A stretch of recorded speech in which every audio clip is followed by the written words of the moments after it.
Alright, this is Ethan Nicole, and I am going to take you through the Time Wreckers book that I did with Noah Ingram. This was a project I did on the with Make-A-Wish Foundation. This thing took me about 4 years. It's pretty crazy to think I spent that long on this beast, but first we were trying to figure out, do we want to make this a comic? Realized that'd be a lot of work. Ended up deciding on a storybook, and it was still a very long process to make a storybook, because as you can see, this is a thick book. But I wanted to tell Noah's full story, so this is the first illustration. So I didn't mention actually the cover's by Andy Casadante, who's an amazing DreamWorks artist, very talented storyboard artist that we worked with on VeggieTales. This is the boring guy. This is my my illustration I chose to do. This guy that tries to make the story boring, but the narrator keeps kind of firing him out of the story with a rocket. And as you can see, this is a guy named Tiago made this beautiful piece here, dragon. And Wizardry and Magic is our main character, Kern. This is Matt Van Gorkum. I'm gonna read his names right here. Matthew Sargent. He did some color fighting on Bearmageddon. And then this one is by Tyson Cole. This is Rob Guillory of Chew. If you've ever read Chew, it's a great book. He's an awesome artist. Really happy he came on. And also Jacob, my buddy Jacob did this piece here.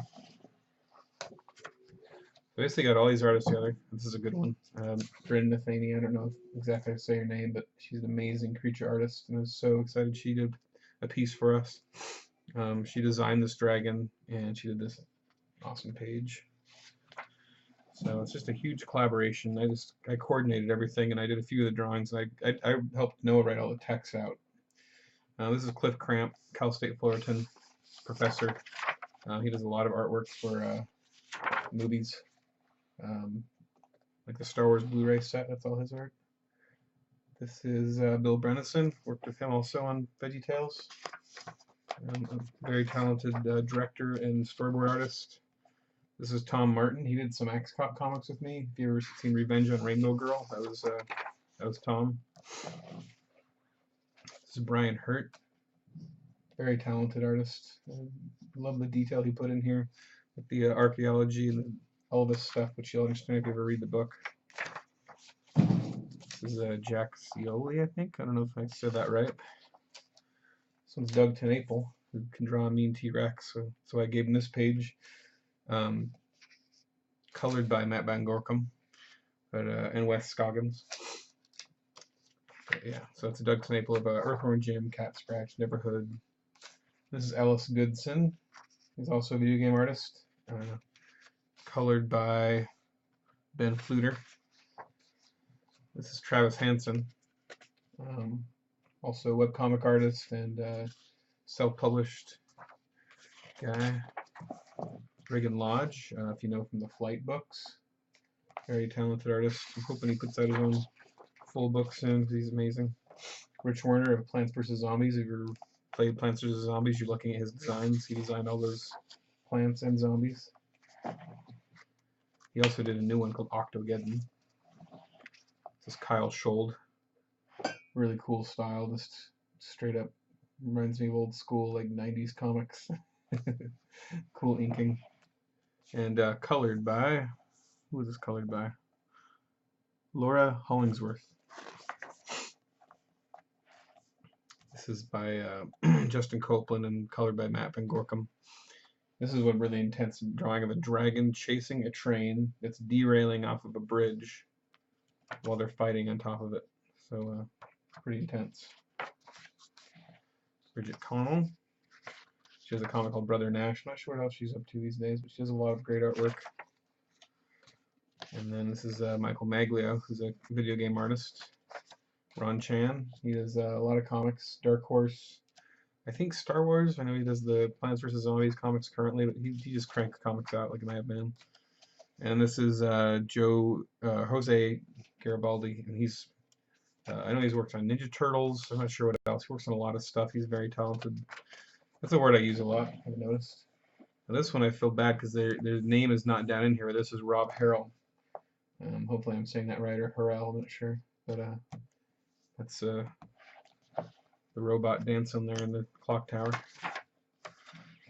Brett Bean, a really good artist I discovered through this project, who just love his art. He works on the new Rocket and Groot. He does a lot of creature designs for video games and TV shows, like Slugterra, I guess, was all his designs. Really cool artwork. This is Nick Southam.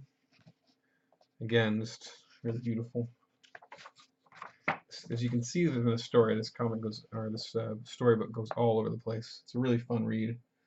This is by Milek Jakubiak. I think I said that right. This is a cool scene in a Roman Colosseum, like everything you can imagine fighting each other. Christian Cornea. Really good artwork. This is Catherine Garner. She's done a bunch of coloring work for Doug TeMaple and for me. And a lot of these headings that they did over at Bungie really laid the book out nicely. This is Emily, I can't remember how to say her last name. It's like Fegenschuk or something like that. It's very Scandinavian or something. I have no idea what it is, but she does a mean fairy, a mean mermaid. So I gave her this page, and she really killed it. She works on like magic cards and stuff. It's really good. I did this one with Joe Spatterford. It's Woodstock with people from all different eras rocking out. This is a great one. Oh, this Gene Blakefield. He has a really great cartoony style, so I gave him this page that has the one-eyed, one-horned flying purple people eater on it, and all these other monsters and these tanks. Just really great. I could look at a whole book of that. Creature designs by that guy. This one is by Danos Philopoulos. Sounds Greek, I'm guessing. But yeah, I can't remember. I know there's a chunk of artists in this book that aren't even American who contributed. It's really talented. Just everybody's really talented in this book. And Todd Carter. And Tim Hodge. I worked with him on VeggieTales. He's worked on a lot of Disney movies.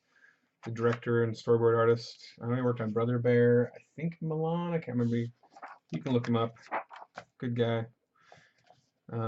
Connor Hughes. I don't know a whole lot about Connor's work, but he's amazing, and this piece is a testament to that. It's a really beautiful piece, and it really tells the story. If you ever read it, you'll see Otis Frampton here.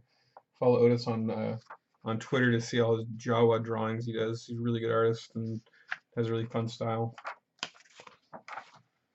This is good stuff here. This is Nate Lovett, our main character, Kern, falling on the A-bomb. And then we got a more traditional kind of old Marvel style or something going on here with Sean Fournier. They're fighting on the Space Needle, so that's where Noah's from. He's from Seattle. That's a sketch I did of the time janitor. He mops up when people mess time up. He tries to mop the mess up. It's a pretty cool concept. And then this is Chris Sheridan. Really cool stylized piece. I love the choice of colors and just everything about it, the way it all frames. And guy's a real artist.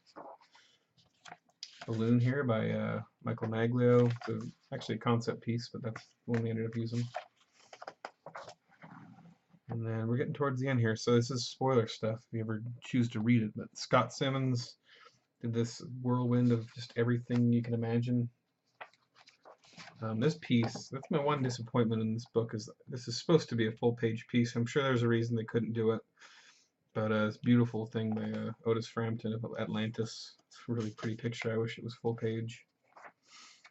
And then we got this piece here by Derek Land. Really good. He has a real kind of Scott Pilgrim look and style. I like it a lot. There's all the contributors. We got a whole section of concept art too, because we had to come up with what these characters were going to look like to have a consistent look throughout the book. So this isn't even all the concept art we did. This is just like, it's a good chunk. But so huge thanks to everybody that worked on this. It was an amazing amount of work. Man, it's like you make a wish come true. It's like you get to do what, what happens in fairy tales, and it's a lot more work in real life, but it's possible. And I love that we did this, and it feels really good to have it done. And hopefully soon, if you worked on this book, you're going to be getting your own copy. And if you didn't work on the book, then we don't quite know yet how you're going to get a copy. I think Noah and his dad are going to work on that. So we're going to see how we can get this out either on a Kickstarter, because only 150 copies were printed up of this. So either a digital version.